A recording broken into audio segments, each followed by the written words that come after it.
Well, good afternoon, and thank you all for joining us, and all of you that are joining us from afar. And to the members of the President's Cabinet, on the National Space Council, to leaders across our administration, to members of the National Space Council's User Advisory Group, and to all those present, welcome to the 8th meeting of the National Space Council, men and women who have revived American leadership in space.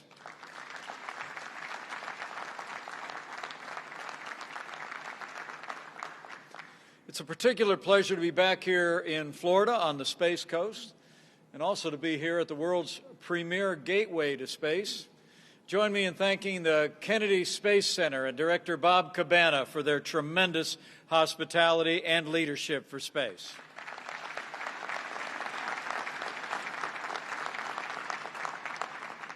So it's wonderful to be here at this Apollo Center, Bob, and it's an incredible place. People have come from around the country and around the world to be inspired by the past, and now the present, and the future of American leadership in space. And we're truly grateful, Kennedy Space Center, for all that you've done and to continue to advance American leadership. Allow me to also bring greetings from a champion of American space exploration, someone who has revived Americans' leadership in human space exploration in just 4 short years. I bring greetings from the 45th President of the United States of America, President Donald Trump.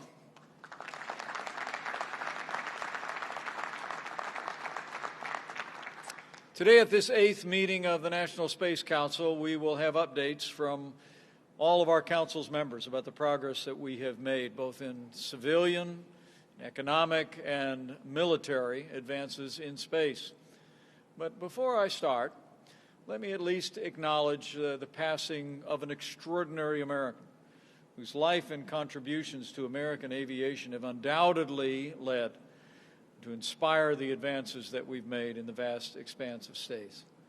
This past Monday, America lost one of our greatest heroes, one of the greatest heroes not just in the history of the United States Air Force, but in the history of American aviation, General Chuck Yeager.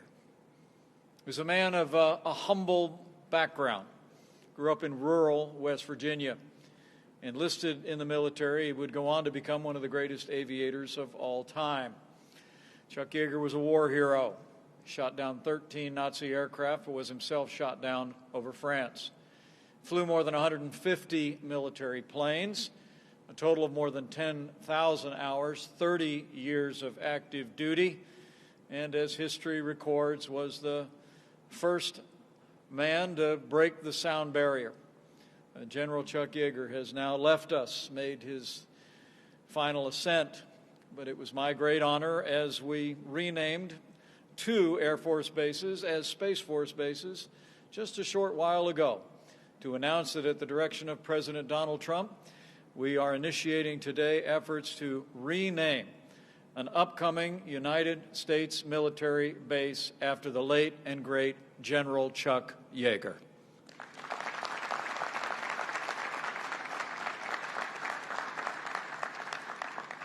I think people here at Kennedy Space Center know, and all of us on the Space Council know, we literally would not be here today but for the achievements of General Yeager and all of those who've been inspired by his courage. And America will never fail, or never forget the life and contribution of General Chuck Yeager. So as we gather for this 8th installment of the National Space Council, allow me to express my appreciation to all of the members of the Space Council and to reflect for just a few moments before we get started on how much has changed over the last 4 years since the very first meeting of this council. You know, when you look at national security, the progress that we've made in civil and private space sectors, one thing is clear. In 4 short years, America is leading in space once again. It's true. When we took office, the National Space Council had lain dormant for more than 25 years. But President Trump articulated an inspiring vision for renewed American leadership in space. In his inaugural address, the President said, and I quote, "We stand at the birth of a new millennium, ready to unlock the mysteries of space." And so we have set out to do. In our first year in office, the President revived this council to reinvigorate and coordinate space activities all across the federal government. The President brought together some of the best minds in government and the private sector to strengthen America's space enterprise. And so many of you are here with us today, and we're truly grateful.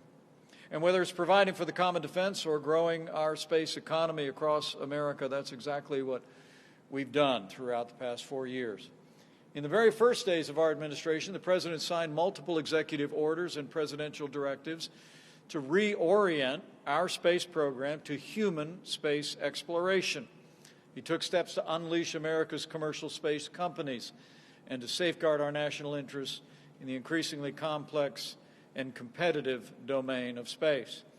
In our first year in office, the President signed Space Policy Directive 1 and gave NASA a clear goal, that we are going to go back to the moon, and this time we are going to stay.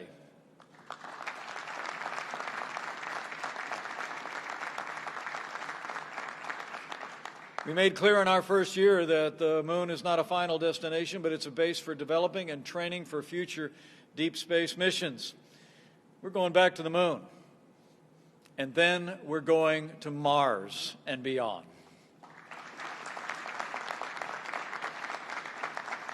As we gather here in this historic place, I can't help but think back 48 years ago, December 1972, to Apollo 17, the last Apollo mission to the moon.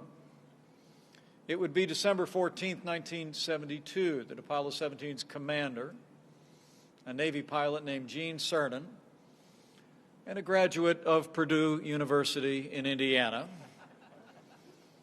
he prepared to depart for Earth from the surface of the moon.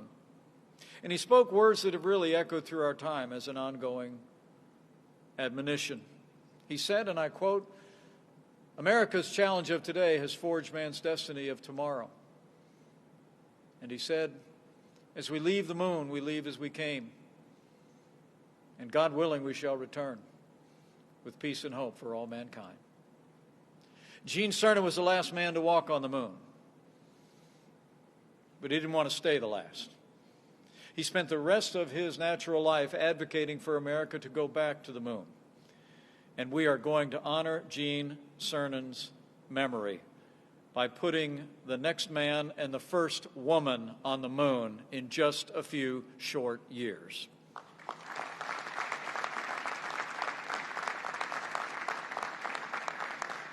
As you'll also hear updates today, the President also set NASA and the private sector, the entrepreneurial companies that have been involved in space exploration and development, in motion to ensure that we would return to the moon.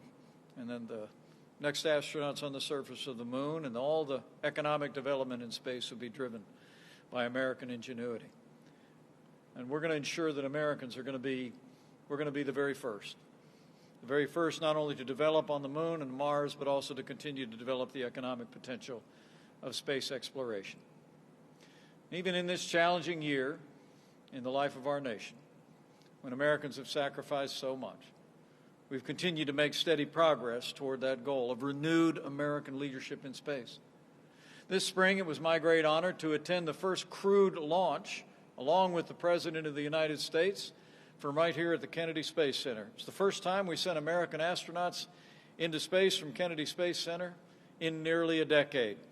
And then, not to wait a minute further, this last November, I returned again to see the second crewed full-scale launch and mission of American astronauts from American soil back into American space.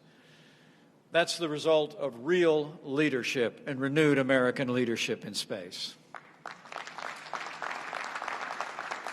And what's remarkable is those rockets were built by American private enterprise in this new partnership that we have forged and built upon in the United States over the last 4 years.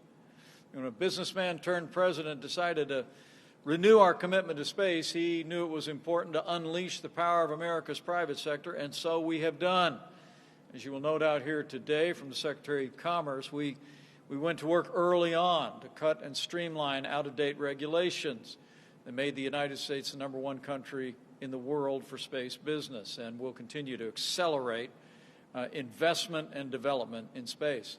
This past April, the President signed an executive order to recognize and promote the rights of private companies to recover and use space resources. That order, we believe, will provide the kind of clarity and stability that our businesses need to thrive. It will give our entrepreneurs the incentive to take our commercial space activity to all new heights.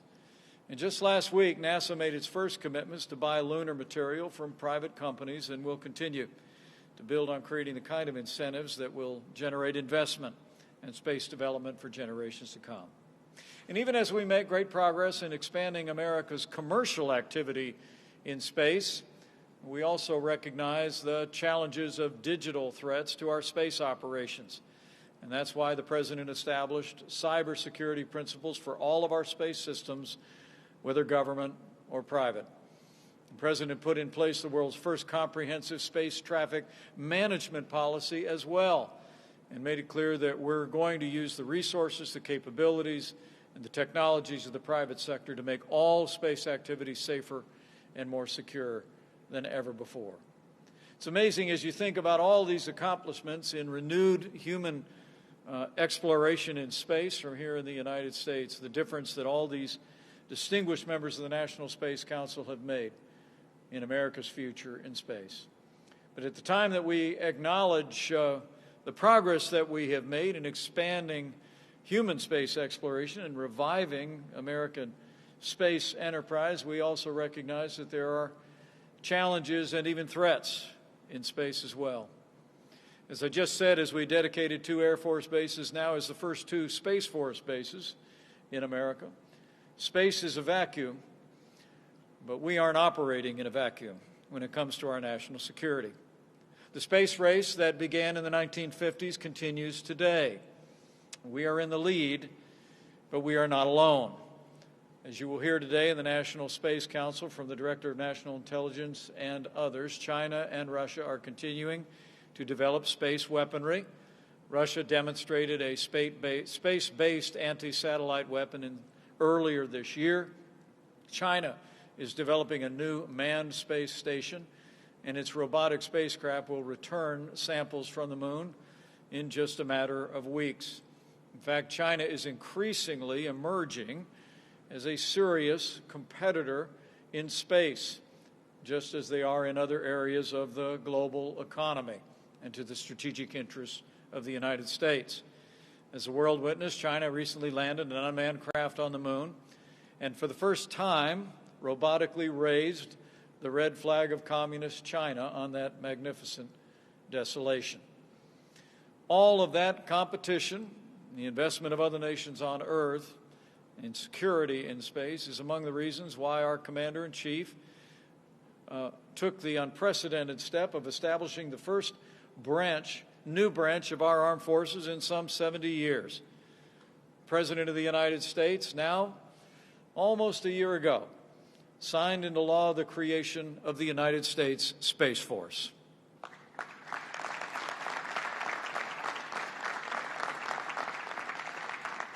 Under President Trump, the highest priority of our administration is the safety and security of the American people. And where too often in the past, America has neglected growing security threats in space, this president called for extending our dominance on land and sea and air to the final frontier. It would be June of 2018 when President Trump laid out his vision for American military power in space. He called for the creation of that new military service that we spoke of today at the dedication of those bases. I believe it is a tribute to the President's leadership as well as the leadership of all the military personnel that are gathered here today, that literally in just a year and a half after our President first called for the establishment of a Space Force, after it had been talked about for a half a century, he was able to sign it into law. It's extraordinary to think of the contribution.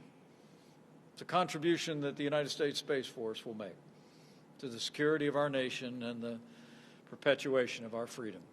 As Deputy Secretary Norquist will reflect in a few minutes, the Space Force is growing stronger by the day. In fact, Secretary Barrett and I were not long ago in Colorado Springs, when we saw the first 86 company-grade officers commissioned into the United States Space Force.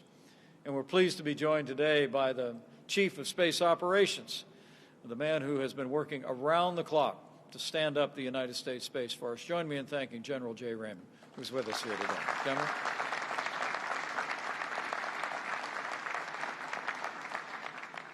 So we've made great progress.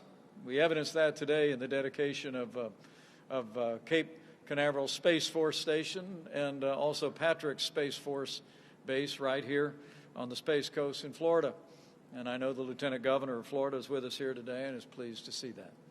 But just like 42 years ago when Gene Cernan was on his way to the moon, and just like when Chuck Yeager was breaking the sound barrier in the 1940s, the United States continues to face an era of competition. But as members of the National Space Council know, it's a competition that America is winning today, and we're going to keep on winning in space for generations to come.